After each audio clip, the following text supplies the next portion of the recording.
Pronto? Pode. Então tá.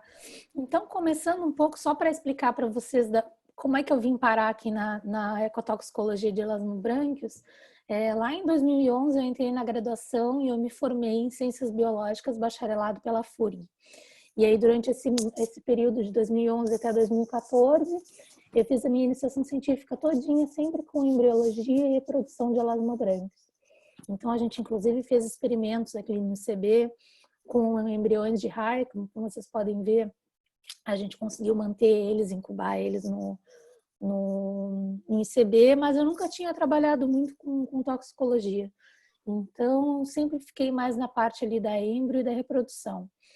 Em 2015, eu entrei no mestrado na Universidade Estadual Paulista, na Unesp. Fiz o meu mestrado em zoologia e também continuei trabalhando com embriologia, reprodução e pesca de elasmobrânquios. E aí, em 2017, eu entrei no doutorado na ecotoxicologia. O que me fez entrar na ecotoxicologia foi eu estava assistindo um TCC uma vez, enquanto eu estava no mestrado ainda, e eles estavam conversando, era um TCC sobre metais traço em amostras de elasmobrânquios, e aí a gente começaram a conversar sobre transferência maternal de contaminantes, e eu fiquei super interessada nesse tema, comecei a pesquisar e vi que era um tema que não era muito debatido, né, para elasmobrânquios. Então eu acabei focando nisso. Hoje a minha tese ela é sobre os efeitos da transferência maternal de contaminantes no desenvolvimento embrionário de elasmobrânquios. Eu trabalho com a raia viola, que é essa espécie que está aqui embaixo, aqui na região de Rio Grande, mas concomitante com o meu doutorado, eu também faço parte de uma fundação que chama Fundação Save Our Seas, e a gente faz um trabalho com a determinação de compostos orgânicos e inorgânicos em espécies de elasmobrânquia ameaçadas da Baixada Santista, que eu faço em colaboração com o laboratório onde eu fiz o meu mestrado lá na Unesp. Bem, a minha tese, ela consiste basicamente de em três etapas. A primeira etapa é a caracterização dos contaminantes acumulados em adultos, em fêmeas grávidas. Então, a gente já fez essa parte, eu vou mostrar uns dados para vocês hoje. Depois, o segundo passo é ver se esses contaminantes acumulados, eles são transferidos para a prole. Então, também eu vou mostrar um pouco dos resultados hoje. E o terceiro passo era ver se essa contaminação durante o desenvolvimento embrionário, se ela tem algum efeito bioquímico associado nos embriões. Isso eu ainda não consegui fazer, eu já deveria ter terminado isso, mas em função da pandemia acabou que eu vou ficar um tempo sem poder ter esses resultados. Mas eu já tenho os resultados dos contaminantes acumulados e também da transferência maternal, que é o que eu vou mostrar hoje. Mas tá, eu tô falando em elasmobrânquios, eu queria saber, na verdade eu queria apresentar para vocês o que são os elasmobrânquios, né? Então os elasmobrânquios fazem parte do grupo de peixes cartilaginosos. Dentro desse grupo de peixes cartilaginosos a gente tem peixes os quais apresentam um esqueleto formado por cartilagem, por isso o nome peixes cartilaginosos. E dentro de elasmobrânquios a gente tem então os representantes raias e tubarões. Certamente vocês estão mais familiarizados com os tubarões, principalmente depois do filme Tubarão, lá do Steven Spielberg. Então isso deu uma grande visibilidade. Também os ataques, né, dão uma grande visibilidade para esse grupo, mas a gente também tem as raias, que na verdade nada mais são do que tubarões achatados. Então eles estão muito relacionados, esse grupo. E aí a gente tem os intermediários, que são raias também, mas que têm uma morfologia um pouco diferente, que são as raias viola, que é o que eu vou falar hoje, que são essas raias dessa figura do canto direito. A gente tem uma diversidade mais ou menos de 1.100 espécies de elasmobrânquios, aí 500 tubarões e 600 raias. Grande parte desse grupo está ameaçado, por isso que eu tenho um carinho especial por ele, porque todos os estudos que a gente tem feito com esse grupo, eles têm o objetivo de conservar essas espécies. E esse grupo ele tem características de vida que tornam eles particularmente vulneráveis a estressores. Mas numa situação normal, essas características, elas não comprometem o organismo, né? Tanto que eles têm um sucesso evolutivo, eles estão no mundo há mais ou menos 400 milhões de anos. Mas frente a algum estressor, como a sobrepesca, a contaminação, ou a perda de hábitat, essas características acabam se voltando contra as populações, que é, em primeiro lugar, a longevidade. E esses são organismos que vivem muito. Então, a gente tem aí organismos vivendo mais de 200 anos, são organismos que, claro, a gente tem organismos que vivem menos, mas de maneira geral têm uma longevidade relativamente alta e um crescimento lento.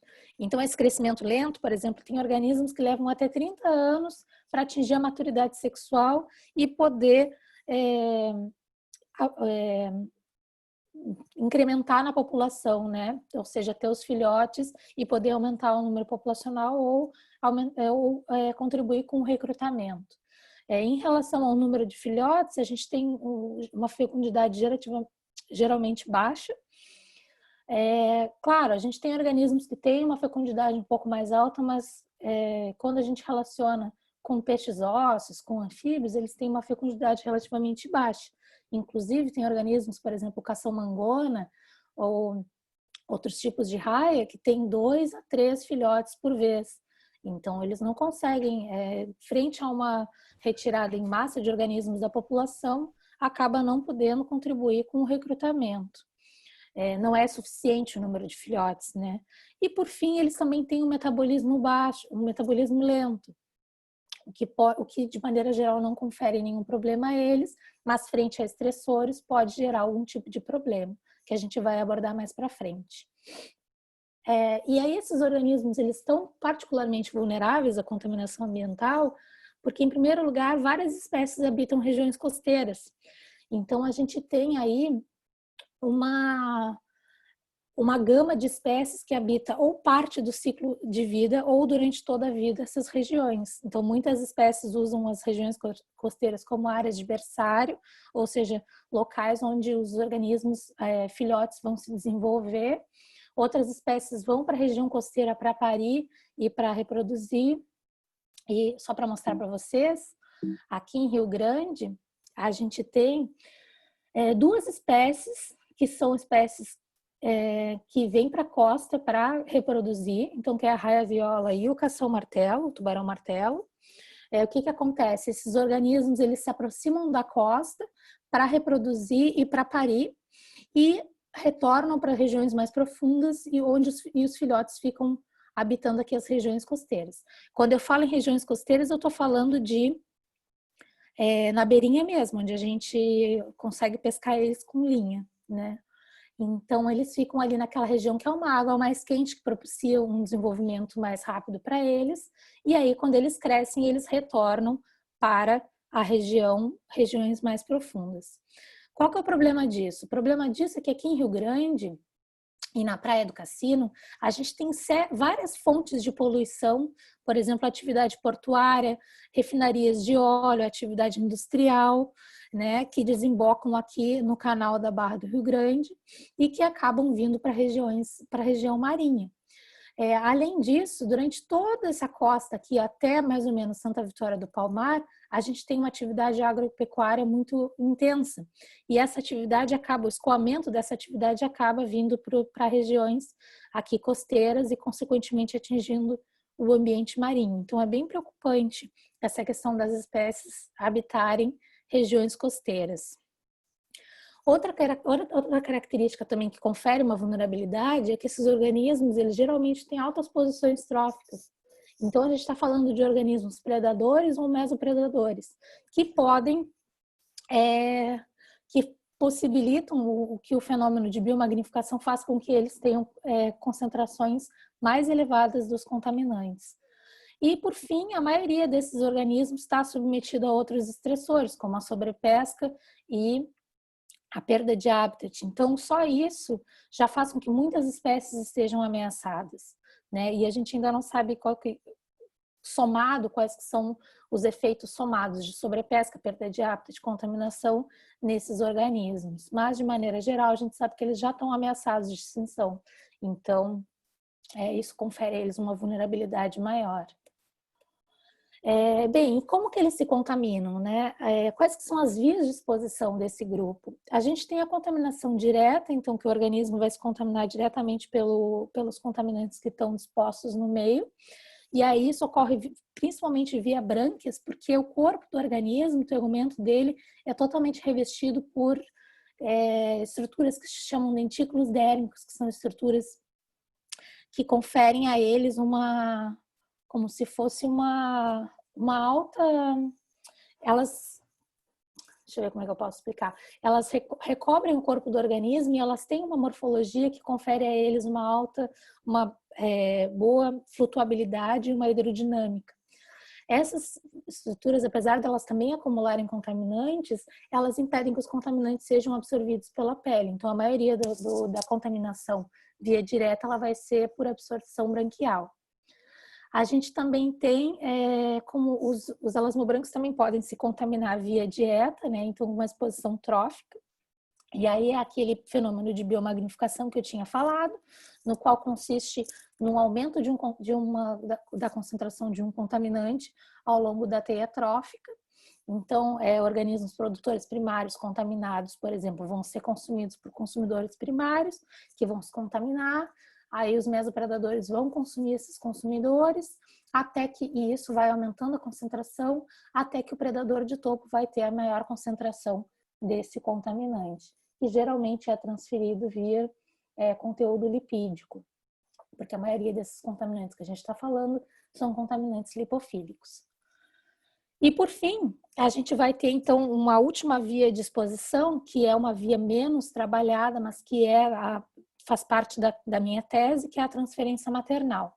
Então, a transferência maternal quer dizer que a fêmea ela transfere para a prole uma quantidade X de contaminantes, que é transferido via vitalogênese ou durante a secreção de substâncias que vão ser utilizadas para a nutrição do embrião. Então, como vocês podem ver nas raias viola, a gente tem os elasmobrancos, eles têm vários tipos de reprodução, vários modos de reprodução. Então, a gente vai desde modos ovíparos até modos placentários de reprodução. Mas, na raia viola, que é o que eu vou falar hoje, a gente tem, são organismos vivíparos que se nutrem única e exclusivamente desse vitelo, que é essa bolsinha amarela, que é como se fosse a gema de um ovo. E aí, nesse vitelo, é que vai estar contido os contaminantes transferidos pela fêmea, os quais vão ser depois absorvidos pelo embrião durante sua nutrição, enquanto ele está na vida intrauterina. Bem, então quais são os contaminantes acumulados, né, por elasmobrânquios? A gente tem essa revisão aqui, que é uma revisão somente para raias, que as raias são um grupo batóide, e o que ele mostra, né? Que os estudos com raias, eles começaram, não existe nenhuma revisão com tubarões, tá? E nem com elasmobrancos de maneira geral. Mas a gente percebe mais ou menos a tendência é a mesma. A partir da década de 80, começaram os primeiros estudos com ecotoxicologia de elasmobrânquios. Então, principalmente com mercúrio, vocês vão ver, para quem está interessado nisso, que quando a gente vai pesquisar sobre contaminação de elasmobrancos, a maioria dos trabalhos são sobre mercúrio. Então, o mercúrio é o que domina as referências bibliográficas. Mas enfim, então começou lá em 80 com mercúrio. Depois a gente começou lá mais para metade da década de 80 a ter trabalhos com outros metais traço. E só os poluentes orgânicos persistentes, que são os POPs ali em verde, só foram aparecer na década de 90. Então, aí a partir de 90 a gente começou a ter estudos com esses compostos. Como vocês podem ver, existe uma crescente, né? Então tendeu uma tendência a crescer o número de trabalhos com a contaminação de elasmobrânquios e existe um decréscimo aqui entre 2016 e 2018, que na verdade não quer dizer que houve um desinteresse pelos estudos com ecotoxicologia de elasmobrancos, mas na verdade o que aconteceu foram que outros estudos com outras classes de contaminantes começaram a aparecer. Então aqui a gente vai ter, que não está somando, estudos com produtos de uso pessoal, com fármacos, com microplástico, que não está somando nessa revisão aqui. Tá, mas o interesse pela ecotoxicologia de elasmobrancos, na verdade, só tem crescido, principalmente agora com microplásticos e com os contaminantes emergentes. Bem, e os contaminantes, eles são encontrados praticamente em todos os grupos de elasmobranquis, desde tubarões brancos, que são a espécie, talvez a espécie mais conhecida, né, mais popular, onde eu destaco aqui concentrações relativamente altas de arsênio, de mercúrio, né, então de metais tóxicos. Mas também a gente encontra contaminantes como metais e contaminantes orgânicos em organismos que são extremamente afastados da costa. Então, enquanto o tubarão branco é um organismo cosmopolita, a gente está falando aqui nesse tubarão, que é o tubarão da Groenlândia, que é um organismo que ocupa o Polo Norte, em regiões muitas vezes inóspitas, em profundidades relativamente grandes, né? E ainda assim a gente encontra contaminantes nesse organismo, tanto metais quanto contaminantes orgânicos. E isso é tão interessante que a gente vê, por exemplo, aqui em amarelo, o DDT. Os DDT são compostos organoclorados que foram banidos nos Estados Unidos na década de 80. Esse trabalho que eu estou trazendo aqui é de 2014. E eles amostraram em 2010, 2012. Então, a gente tem DDT nesses organismos polares de profundidade, né, onde teoricamente não deveria haver mais DDT, porque ele foi banido em 80, para vocês verem a persistência desse composto. Outros compostos que foram encontrados com alta concentração nesses organismos que estão relativamente longe da costa e que, teoricamente, a hipótese é que eles não estariam tão contaminados, são os PBDS, que são retardantes de chama. Os retardantes de chama são compostos que estão presentes em quase tudo, que evitam a combustão espontânea dos objetos. Então, a gente tem retardantes de chama nos mais diversos eletrodomésticos e etc. E esses retardantes de chama estão presentes também nesses organismos que deveriam estar, teoricamente, mais protegidos, porque estão em regiões mais afastadas da costa. Então, para vocês terem ideia, a gente tem contaminantes em praticamente todas as espécies que já foram estudadas. E se a gente for olhar o volume de literatura, o que a gente mais tem são estudos com metais, pesticidas organoclorados, que são extremamente persistentes, e os retardantes de chama, que eu tinha mostrado ali anteriormente. Enquanto que a gente ainda tem muita coisa para saber de produtos de uso pessoal, fármacos, HPAs, que são os hidrocarbonetos policíclicos aromáticos, e pesticidas pesticidas emergentes, que são os pesticidas que ainda não têm uma legislação vigente, mas que têm uso indiscriminado. Então, pensando nisso, né, nessas lacunas de conhecimento, o primeiro capítulo do meu doutorado foi determinar esses tipos de compostos que têm menor volume na literatura na raia viola. Então, a gente fez a determinação, né, como se fosse um screening, então uma triagem desses compostos, de quais compostos poderiam estar sendo acumulados, e também a gente viu a distribuição entre os tecidos dessa espécie. A gente escolheu essa espécie porque, apesar dela ser criticamente ameaçada, ela é uma espécie residente aqui no Rio Grande do Sul. Então, ela consegue fornecer informações a respeito da região. Se fosse uma espécie migratória, a gente não ia poder inferir que aquela quantidade de contaminante é em função do habitat que ela ocupa, né? Além disso, ela é uma espécie amplamente consumida aqui no local, na região. Então, tem muita gente, apesar de ela ser da venda dela ser proibida, ela é consumida pelos rio-grandinos e pela população aqui do sul do Brasil. E ela é uma espécie de hábitos costeiros, como eu tinha mostrado naquele gráfico, naquele mapa anteriormente. O que a gente fez? A gente pegou amostras de músculo, brânquia, ovários, fígado e sangue e determinamos metais, HPAs, que são os hidrocarbonetos policíclicos aromáticos, produtos de uso pessoal e fármacos e pesticidas emergentes. E o que a gente observou foi que, como vocês podem ver nesse gráfico aqui, em primeiro lugar, a gente observou que os tecidos eles têm composições diferentes. Então, aqui em vermelho a gente tem sangue, em azul os pontinhos azuis são brânquias, os pontinhos verdes são fígado, os pontinhos azul mais escuros são músculo e os pontinhos coral aqui, salmão, são os ovários. A gente observou que há uma diferenciação entre os tecidos, principalmente aqui a gente pode ver que sangue teve as menores concentrações de todos os compostos analisados. Para metal, a gente tem ainda uma diferenciação mais óbvia, principalmente aqui em sangue e no fígado e no ovário. Esse cobre aqui, o fígado e o ovário, foi extremamente alto, o cobre foi alto nessas amostras, e essa sobreposição aqui sugere que talvez tenha uma transferência maternal, porque o fígado tem um papel-chave na vitelogênese, que é a formação daquele vitelo, que é o que eu tinha mostrado para vocês por onde a raia-viola se nutre. Bem, a gente encontrou altas concentrações de vários compostos, isso em função provavelmente do ambiente e da associação dessa espécie com o sedimento. Então, a raia-viola ela é altamente associada ao sedimento, ela é uma espécie bentônica. A gente sugeriu que tecidos metabolicamente ativos, com uma atividade de metabolismo de xenobióticos mais alta, estariam expostos, as concentrações revelariam uma exposição aguda, ao passo que tecidos com menor atividade metabólica, como por exemplo o músculo, estariam com uma exposição crônica. Outra coisa interessante desse trabalho é que a gente conseguiu reportar concentrações relativamente elevadas de compostos que nunca tinham sido descritos para elasmobrancos, como por exemplo o diclofenaco, que é um fármaco, e o octocrileno, que é um filtro solar, bem como vários pesticidas emergentes que também não haviam sido até então reportados para esse grupo. E por fim, a gente conseguiu ver algumas concentrações significativas de metais, principalmente no músculo. E isso pode gerar eventuais problemas de saúde pública. Então, vocês vão ver depois, mais para frente, toda a problemática do consumo de carne de cação.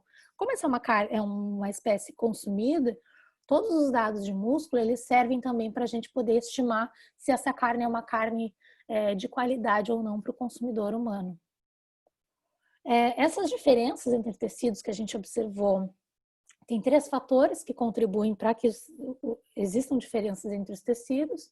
O primeiro deles é a característica físico-química dos compostos. Então, por exemplo, se o composto é lipofílico, ele vai ter uma tendência a se acumular em tecidos com maior teor lipídico, como por exemplo o fígado e os ovários. Outra coisa também que é o que a gente tinha falado ali, no que eu falei anteriormente, é a capacidade de transformação desse tecido. Então, muitas vezes a gente vai ter muitos metabólitos daquele composto e menos do composto parental, mas não necessariamente aquele tecido não está exposto, ele só é metabolicamente mais ativo. E por fim, também a gente tem características biológicas dos organismos que vão propiciar essas diferenças entre tecidos, por exemplo, o nível trófico. Quanto maior é o nível trófico do organismo, quanto mais predador ele é, mais a gente vai ter a possibilidade de que os contaminantes sejam ingeridos via dieta e não via ambiente. Bem, e por que a gente encontrou níveis tão elevados nas raias-violas se elas nem são predadores de topo, né? A gente tem aqui esse gráfico, ele mostra a concentração de mercúrio em diferentes localidades e o habitat dos organismos. Em vermelho a gente tem organismos bentônicos, em verde a gente tem organismos bentopelágicos e em azul a gente tem organismos pelágicos. E o que a gente pode observar aqui é que organismos bentônicos e bentopelágicos, em vermelho e em verde, tendem a ter maiores concentrações de contaminantes. Por quê? Porque o sedimento ele é um grande reservatório de contaminantes. Então, o hábito de vida das espécies também influencia os níveis de contaminação que elas vão ter. Bem, aí a gente fez esse estudo, viu que vários compostos estavam presentes nos ovários, e os ovários da raia-viola são praticamente compostos por vitelo, que é essa estrutura amarela aqui pela qual o embrião se nutre durante o desenvolvimento embrionário. Então, a gente resolveu fazer um estudo, que não foi publicado ainda, mas está em revisão, que é sobre a transferência maternal desses compostos, dos hidrocarbonetos policíclicos aromáticos, e quais seriam as potenciais implicações para a conservação de elasmobrancos, né? Tendo em vista que os organismos estão sendo expostos a esses contaminantes durante um período crítico de vida deles, que é o desenvolvimento embrionário. Então, o que a gente tem aqui na figura A? A gente tem a concentração de HPAs totais pelo tamanho das fêmeas. Na figura B, a gente tem a taxa de transferência maternal pelo tamanho das fêmeas. E o que a gente observou é que conforme as fêmeas vão crescendo, existe uma tendência da concentração de contaminantes diminuir. Apesar de que esse resultado não foi significativo, certamente porque, em primeiro lugar, a gente tem um N baixo, em segundo lugar, o nosso range, a nossa amplitude de tamanho, ela é pequena. Mas estudos com elasmobranquio geralmente têm um N baixo e às vezes a gente tem que tentar tirar leite de pedra, porque não tem como eu ir no ambiente e coletar um monte de organismos, porque a maioria está ameaçada, né? Então não é viável fazer isso, a gente tem que meio que tentar inferir com o que a gente tem.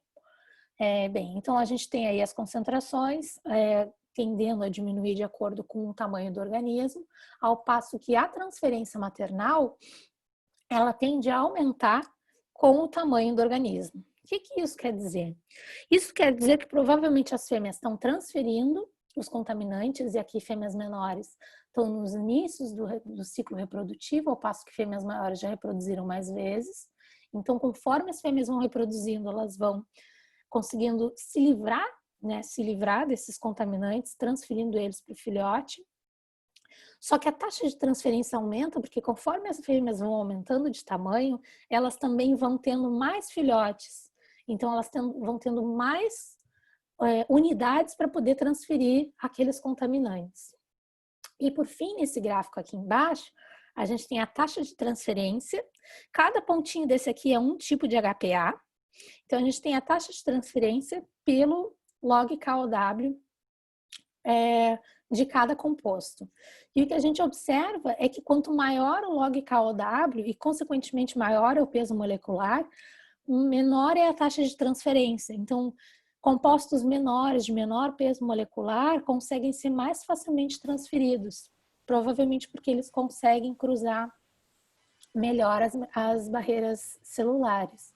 E isso tudo, então, vai ter algum efeito, apesar de que a gente não mediu o efeito aqui, mas isso pode ter efeitos nos embriões. Por quê? Porque os embriões, eles estão numa fase de vida que é crítica para o desenvolvimento deles, né? Então, eles têm uma taxa metabólica relativamente alta, eles têm o tegumento deles é mais fino, então é mais permeável, eles têm mais condições, então eles conseguem se contaminar mais facilmente e também eles têm vários processos que podem ser influenciados pelos HPAs. Então a gente discute nesse trabalho quais seriam os potenciais implicações para a conservação, principalmente considerando que essa é uma raiz criticamente ameaçada, né? Bem, mas eu estou falando de contaminação e tal, e qual que é o efeito disso? Não necessariamente porque um organismo está contaminado, esse organismo está sofrendo algum efeito. A gente tem alguns trabalhos que medem biomarcadores, a maioria biomarcadores de exposição, mas a gente tem trabalhos medindo biomarcadores em elasmobranquios em relação à contaminação ambiental. Então, esse trabalho que eu estou trazendo aqui é o trabalho de Walker. O que ela fez? Esse é um trabalho que foi feito em relação ao derramamento de óleo do Deepwater Horizon, lá no Golfo do México. O que aconteceu? Ela tinha amostras do período pré-derramamento de óleo e amostras do período pós-derramamento de óleo. E ela mediu a atividade da Aerode, que é um biomarcador para a atividade da enzima de biotransformação CYP1A, e ela observou que no período pré-óleo, que é aqui onde eu estou sinalizando, a gente teve uma atividade enzimática muito mais baixa do que no período pós-óleo, né? Só para falar assim rapidamente, numa explicação bem simplista, a gente tem aqui os processos de biotransformação. Essa enzima CYP1A, ela faz a biotransformação e depois a gente tem o processo de conjugação. O que ela mediu foi nessa fase aqui de biotransformação, tá? Bem, então ela viu que existe uma diferença na atividade dessas enzimas. A gente tem maior atividade em organismos coletados após o derramamento de óleo, mostrando que esses organismos provavelmente estão expostos ainda a contaminantes vindos daquele derramamento de óleo. Tá, Mari, mas isso aí ela só está mostrando que os organismos estão expostos, né? Não necessariamente isso pode gerar algum problema. Os elasmobranquios, eles têm sistemas de defesa contra a contaminação ambiental. O problema é que muitas vezes, eles ativando esses sistemas, eles vão ter que despender uma quantidade de energia que muitas vezes na exposição crônica, essa energia poderia estar sendo utilizada para outros processos, como por exemplo, crescimento, maturação sexual. Então, em longo prazo, é possível que a gente observe problemas relacionados à falta de energia para outras funções, porque essa energia está sendo despendida para processos de biotransformação e para lutar contra a contaminação ambiental. A gente tem outros trabalhos também que aí utilizaram biomarcadores de estresse oxidativo para o tubarão azul. Então, eles observaram aqui, esses autores, eles determinaram uma série de compostos. Em vermelho são compostos orgânicos, em preto são metais, e aí aqui em azul são as enzimas, e em verde são os biomarcadores de dano. Eles observaram, então, uma inibição enzimática e consequentes danos lipídicos e danos de DNA que foram associados à contaminação por esses compostos orgânicos e também pelos metais traço. Aqui nesse outro trabalho, ele estudou só os metais e foi observado um dano a proteínas que é demonstrado pelo biomarcador de proteínas carboniladas. Esses danos de proteínas foram correlacionados à contaminação por cobre no rim de tubarões azul. Então, eles conseguiram ver uma correlação entre as concentrações de cobre e a quantidade de proteínas carboniladas. A gente tem outros tipos de efeito também, como, por exemplo, nesse estudo, onde a gente vê a imunostimulação causada por organoclorados, né, e refletida na atividade fagocitária e leucocitária. Então, o que eles fizeram aqui? Esse estudo, ele é de um laboratório lá da Flórida, da Califórnia, e o que eles têm? A região de Catalina é uma região, teoricamente, que eles usam como modelo, assim, como se fosse uma região pristina. E essa outra região aqui em cinza mais claro, que é a Mainland, é uma região onde os organismos já foram vistos em outros estudos, eles são expostos a organoclorados, que são aqueles pesticidas que eu falei, como por exemplo o DDT, que são extremamente persistentes. O que a gente vê então? Em regiões, nessas regiões de maior concentração, de maior contaminação por organoclorados, a gente tem uma maior atividade fagocitária e também uma maior atividade leucocitária, gerando uma imunostimulação em função do ambiente estar contaminado por organoclorados. E ainda desse laboratório, outro trabalho também, eles também mediram a atividade da CYP1A, refletida pela atividade da Herode. E a gente tem também aquele mesmo esquema que eu falei, a região de Catalina, a região de Mainland. A região, eles aqui separaram em sexos, machos e fêmeas e machos. E o que eles observaram? A concentração de organoclorados foi muito maior em machos da região contaminada do que em machos da região não contaminada. Ao passo que as fêmeas tiveram uma contaminação menor. Isso provavelmente porque as fêmeas conseguem transferir para a prole os organoclorados. Então, a gente tem aí uma transferência desses contaminantes para a prole, fazendo com que a fêmea tenha uma menor concentração em relação aos machos que não têm esse mecanismo de transferência. Então, a transferência é como se fosse um mecanismo de depuração. E coincidentemente, né, eles encontraram aqui também maiores atividades de CYP1A para os machos contaminados. Então, existe uma relação entre a contaminação por organoclorados e a indução da CYP1A, que é a enzima de biotransformação.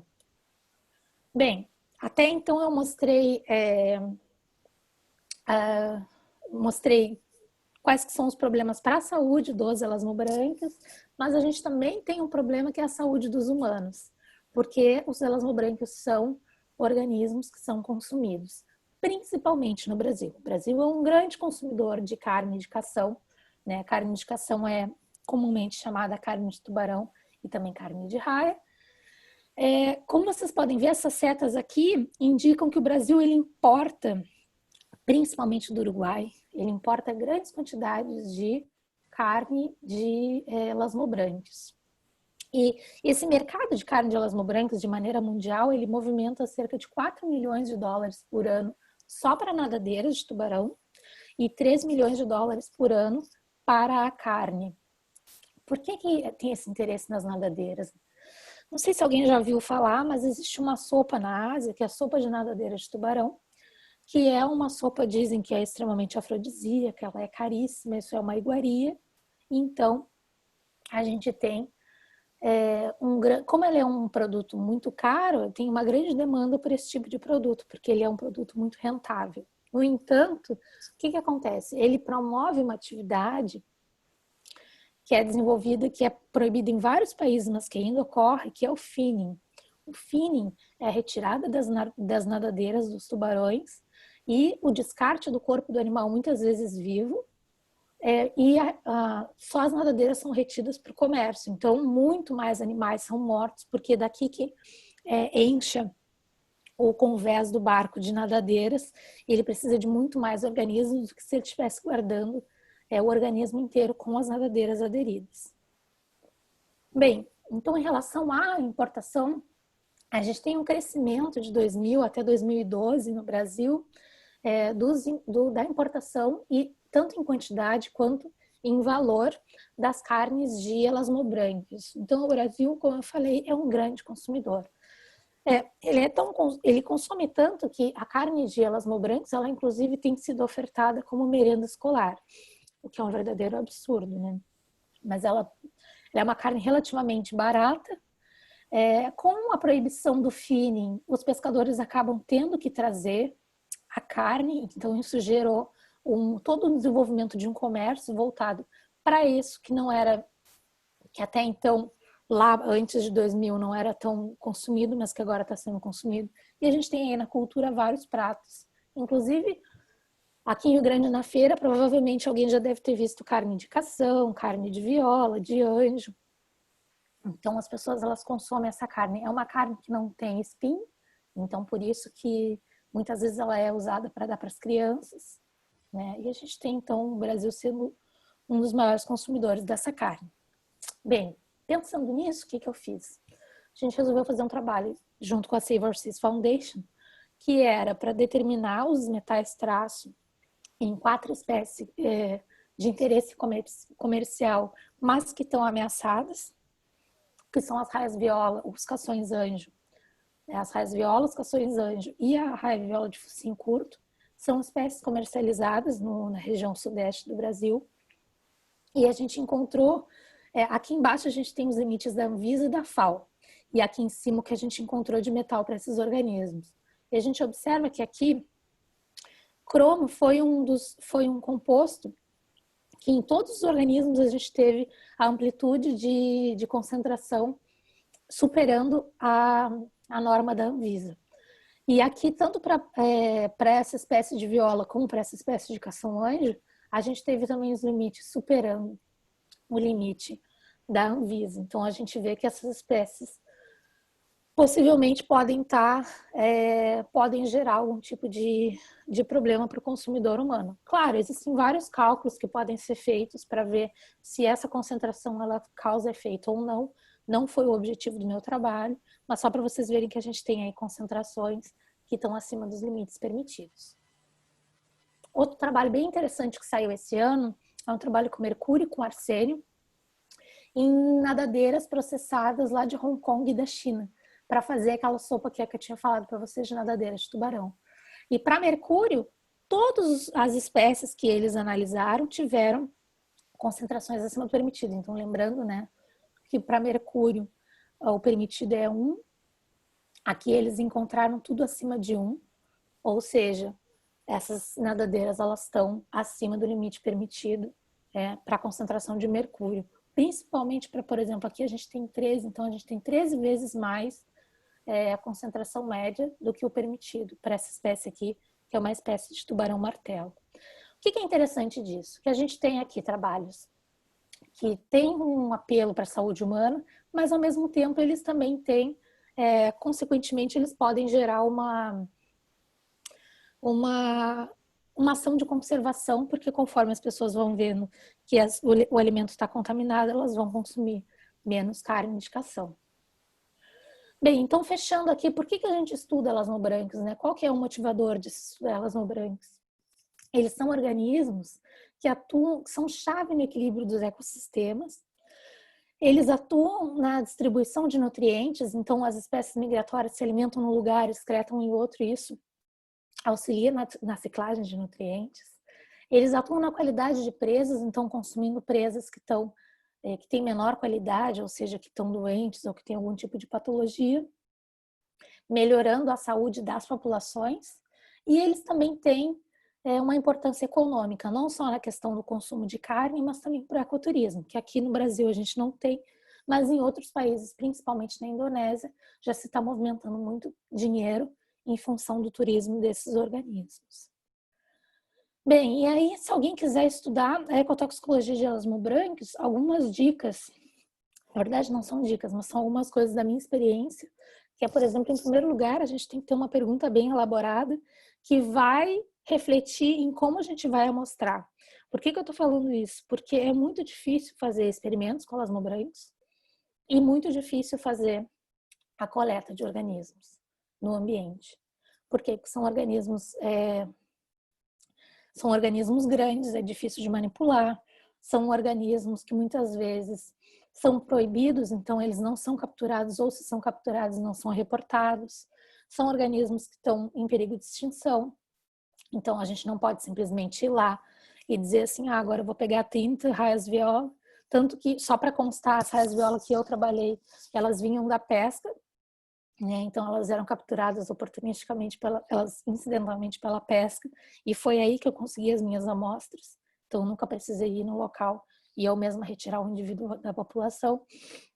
A gente tem que ter uma escolha adequada de ferramentas. Tem alguns biomarcadores que não servem para elasmobrancos, por exemplo, não falando de ecotoxicologia, mas, por exemplo, quando a gente quer trabalhar com estresse, trabalhar com cortisol, não é a melhor escolha. Às vezes, trabalhar com vitelogenina não é a melhor escolha, né? Então, tem que ter uma boa leitura para ver. Muitas vezes tem biomarcadores que vão servir para teleócitos, mas que não vão servir para elasmobrancos. E, por fim, então, todo trabalho com elasmobrancos tem que ter 500 mil licenças. Então, tem que ter cisbio, tem que ter cisgen, tem que ter... provavelmente uma licença do seu, se for trabalhar com animal adulto, se for trabalhar com animal vivo, né, principalmente em técnicas não letais. E é isso, mas é um trabalho super gostoso de fazer, ele é possível de fazer, só que ele tem alguns empecilhos que às vezes no trabalho de laboratório, fazendo experimentos, às vezes é mais fácil do que trabalhar com organismos com organismos selvagens, mas compensa porque é um trabalho bem interessante também. E é isso, muito obrigada.